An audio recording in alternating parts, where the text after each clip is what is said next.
नमस्कार, मैं आचार्य सुनी आप सभी का स्वागत करता हूं अपने प्रोग्राम श्रीम शक्ति में।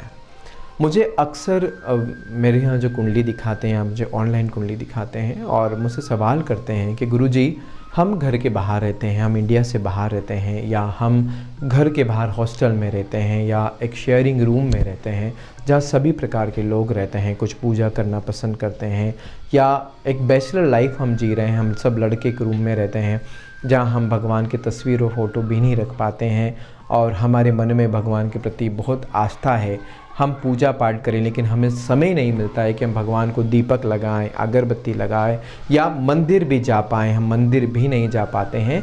ऐसे में हम भगवान की कृपा को कैसे प्राप्त करेंगे, हमें भगवान की भक्ति कैसे मिलेगी। हम ना उनका मंत्र जप कर पाते हैं, ना पाठ कर पाते हैं, ना आरती कर पाते हैं, ना स्तोत्र कर पाते हैं। सुबह से हम भगते हैं और रात तक जब तक हम घर आते हैं तब थक जाते हैं।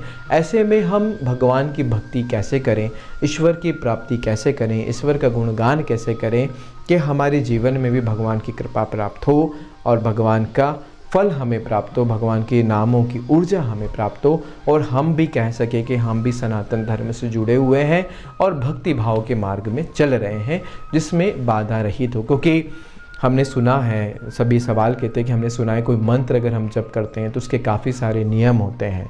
अगर आपके घर में भगवान की तस्वीर रखी हो तो उनको दीपक अगरबत्ती भोग लगाना पड़ता है, स्वच्छता का वातावरण रखना पड़ता है, लेकिन हमें समय ही नहीं मिलता है। हमारे कमरे में हम इतनी व्यवस्था ही नहीं है, हमारे पास जगह बहुत छोटी सी है कि हम भगवान की तस्वीर भी रख पाएँ या कुछ पूजा कर पाएँ, या हम तस्वीर तो घर में लगा रहे हैं लेकिन हम उनकी रोज़ सेवा नहीं कर पाते हैं तो वो भी कहीं हमको दोष तो नहीं दे देगा। तो तमाम भगवान की पूजा को लेकर हमारे मन में ऐसा भी हो जाता है कि हमें कहीं कोई दोष तो नहीं हो जाएगा, हम कोई गलती तो नहीं कर देंगे, हम तस्वीर लगा रहे हैं या पाठ करें, दीपक ला रहे हैं, कहीं दोष तो नहीं कर रहे हैं, कोई हम गलत मंत्र तो नहीं पढ़ रहे हैं, हम गलत जल तो नहीं चढ़ा पा रहे हैं। ऐसे तमाम सवाल के कारण हम पूजा ही नहीं कर पाते हैं कि कुछ गड़बड़ी हो जाएगी हमसे तो हम भगवान की पूजा ही नहीं करते हैं। हम बस दूर से ऐसा सोच लेते हैं कि हमने पूजा कर दी। तो ऐसे ऐसे करके हम भक्ति से विमुख भी हो रहे हैं, हम अध्यात्म की ओर नहीं बढ़ पा रहे हैं और अध्यात्म से लगाव हमारा कम होता जा रहा है, क्योंकि जीवन में हमको काम भी है, कार्य भी करना है, नौकरी भी करना है, व्यापार भी करना है।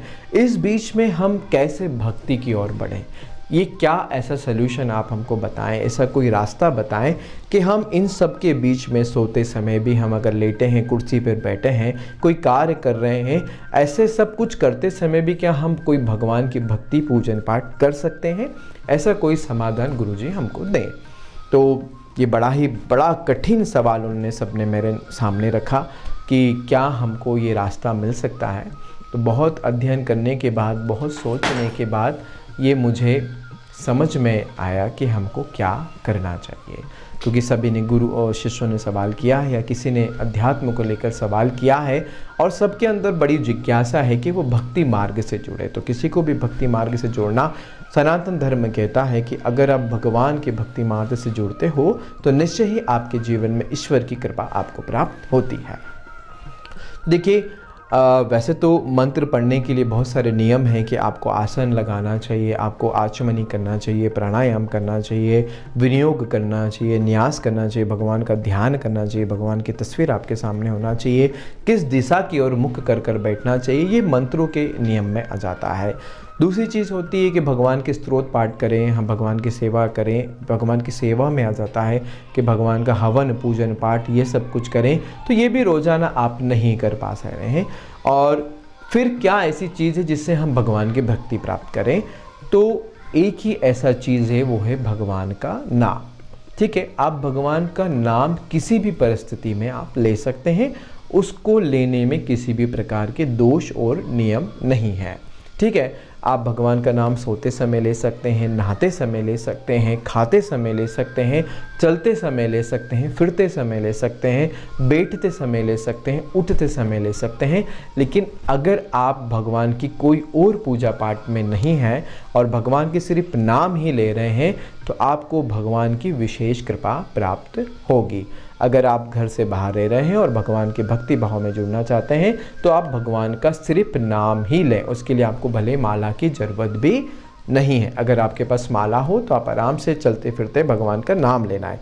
ध्यान रखें, भगवान का नाम और भगवान के मंत्र दो अलग अलग बातें हैं। हमको सिर्फ यहाँ पर भगवान का नाम लेना है, जैसे श्री राम जय जय राम, या राम राम राम राम राम, श्री कृष्ण हरे कृष्ण हरे कृष्ण, हर हर शंभु हर हर महादेव, या ओम विष्णुवे नमः, ओम कृष्णाय नमः, दुर्गाय नमः। जहाँ पर कोई भी मंत्रों का शब्द ना हो, यहाँ पे ओम नहीं लगाना है, श्री नहीं लगाना है, नमः नहीं लगाना है, सिर्फ भगवान का नाम लेना है।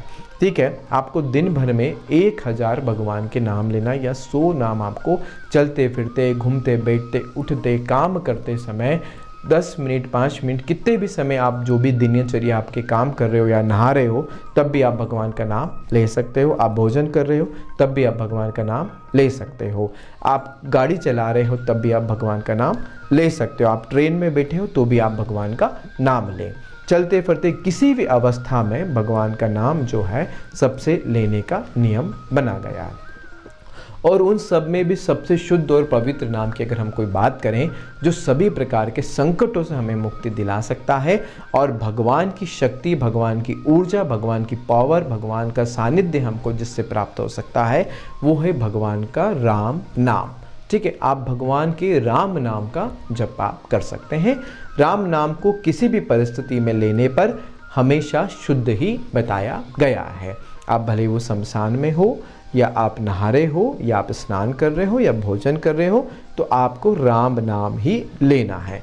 अगर आप भगवान की भक्ति, भगवान का ईश्वर और भगवान की ऊर्जा को प्राप्त करना चाहते हो, तो आपको बस एक काम करना है कि आपको श्री राम जय जय राम, या राम राम राम राम, इसी मंत्र का या इसी नाम का, सॉरी मंत्र नहीं है, ये नाम है, ये भगवान का नाम है। इस नाम का आपको जप करना है। राम राम, श्री राम जय सीताराम सीताराम, इस प्रकार के नाम का आपको रोज सुमिरन करना है। तो निश्चय ही आपको अध्यात्म की ओर उन्नति होगी। आपको ईश्वर भक्ति मार्ग में ले जाने के लिए सबसे सरल और सहायक जो रास्ता है, जो सरल वे है, जो तरीका है, वो है भगवान का नाम लेना। हरे राम हरे कृष्णा भी आप इसमें ले सकते हैं। अगर इस मार्ग से आप जुड़ते हैं तो निश्चय ही आप भक्ति मार्ग में जुड़ गए हैं। आप सनातन धर्म के सभी भक्ति मार्गों का आप अनुसरण कर रहे हैं।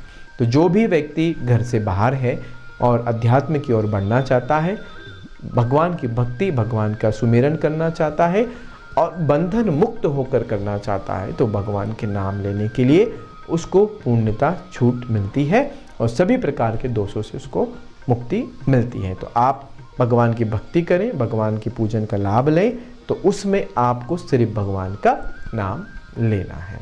तो श्री राम जय राम, जय जय राम। नमस्कार।